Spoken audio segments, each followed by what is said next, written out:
सिराज साहब और मोना बेगम के निकाह का जब माहीन को पता चला तो इसके पैरों तले से ज़मीन ही निकल गई। माहीन जो अपने बाप को आइडियल समझती थी, इसे यकीन नहीं आ रहा था कि जिस आंटी को, मोना आंटी को वो मेहमान समझ रही थी, वो इसकी माँ की जगह लेकर बैठ जाएगी। माहीन ने गुस्से और दुख से तिल मिलाते हुए अपने बाप को समझाया कि बाबा, आप ये बात क्या कर रहे हैं, आपने हमारी आपको खुशियों का ज़रा भी ख्याल नहीं रहा। सिराज साहब ने अपनी बेटी को समझाने की कोशिश की और कहा कि बेटी, तुम सब अपने घरों की हो जाओगी, मुझे भी तो किसी की सहारे की ज़रूरत है, मेरा ख्याल कौन रखेगा।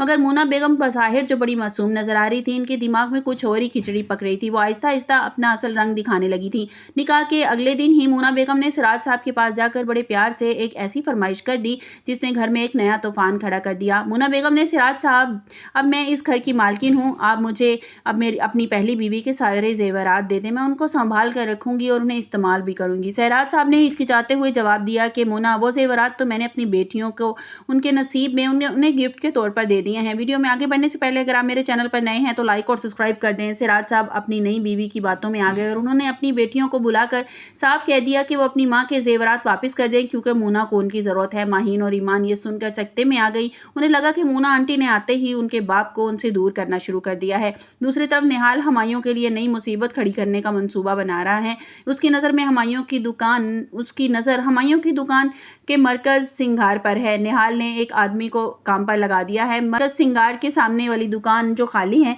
इसके मालिक का पता लगाया जाए। निहाल वही अपना ठिकाना बनाना चाहता है ताकि हमायूं की दुकान के सामने अपना कारोबार शुरू करके हमायूं को नीचा दिखा सके। निहाल के दिल में सिर्फ कारोबार की दुश्मनी नहीं है, बल्कि वो नरमीन के बारे में भी संजीदा हो रहा है और इसे तस्करा अपनी भाभी से भी कर रहा था कि मुझे वो बहुत अच्छी लगने लगी है।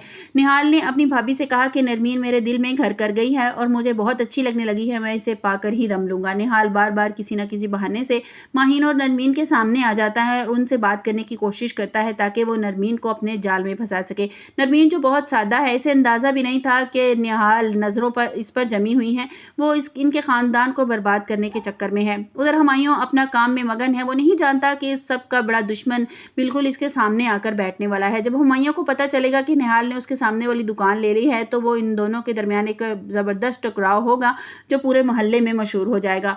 मोना बेगम अब घर के अंदर हुक्मरानी चलाने के लिए ईमान और माहीन को तंग करने का मंसूबा बना रही हैं। वो सिराज साहब को पट्टी पढ़ा रही हैं कि बेटियां मेरी इज्जत नहीं करती, जिसकी वजह से बाप बेटियों के दरमियान दूरियां पैदा होना शुरू हो जाएंगी। ईमान ने महसूस कर लिया है कि मोना आंटी कोई मामूली औरत नहीं है, बल्कि इनकी हमारी बुनियादें ये खोखली करने के लिए आई हैं। निहाल अब नरमीन को मुतासिर करने के लिए नए नए तरीके बना रहा है और इससे झूठे ख्वाब दिखाएगा। निहाल अब नरमीन को फंसाने के लिए नए नए मंसूबे सोच रहा है। क्या सिराज साहब मोना बेगम की हकीकत जान पाएंगे या पहले ही वो सब कुछ हड़प करके वहां से निकल जाएगी? और क्या हमायूं जो अपनी दुकान को अपनी जान समझता है, वो निहाल के इस नए वार का मुकाबला कर सकेगा? खुशनसीबी की ये कहानी ऐसे मोड़ पर है जहां बाहर के दुश्मन घर के अंदर के रिश्तों को खोखला करने वाले हैं। आने वाली किस्त में आप देखेंगे कि मोना बेगम जबरदस्ती माहीन के जेवरात छीनने की कोशिश करेंगी, जिस पर घर में बड़ा हंगामा पैदा हो जाएगा। नरमीन को निहाल की मीठी बातों पर में आकर अपनी बहनोई और बहन का भरोसा तोड़ देगी। कहानी अब बहुत सनसनीखेज मोड़ लेने वाली है क्योंकि हर किरदार नई नई चाल चल रहा है। आपके ख्याल में क्या होगा? मेरे ख्याल में तो जो मोना आंटी हैं वो बहुत ही चालाक और मक्कार औरत हैं। वो ये बात अच्छी तरह से जानती हैं कि जो ईमान की माँ थी उसके बाद बहुत सा जेवर था और एक बार उन्होंने ये नरमीन और माहीन से ये बात का जिक्र भी किया था कि तुम्हारी माँ के पास बहुत सारा जेवर था। वो इसी चक्कर में थी, इसी चक्कर में वो शादी पर भी आई थी कि वो सारा जेवर हड़प सके ताकि ऐश की ज़िंदगी गुजार सके। अब वो ईमान और नरमीन की ज़िंदगी जो है वो मुश्किल बना देगी, उन्हें सारा दिन उनसे काम करवाएगी और झूठी बातें बना के सिराज साहब को बताएगी। आप लोगों को क्या लगता है? अपनी कीमती राय का इज़हार कमेंट्स बॉक्स में ज़रूर कीजिएगा। मिलते हैं एक नई वीडियो के साथ। अपना बहुत सा ख्याल रखिएगा। अल्लाह हाफ़िज़।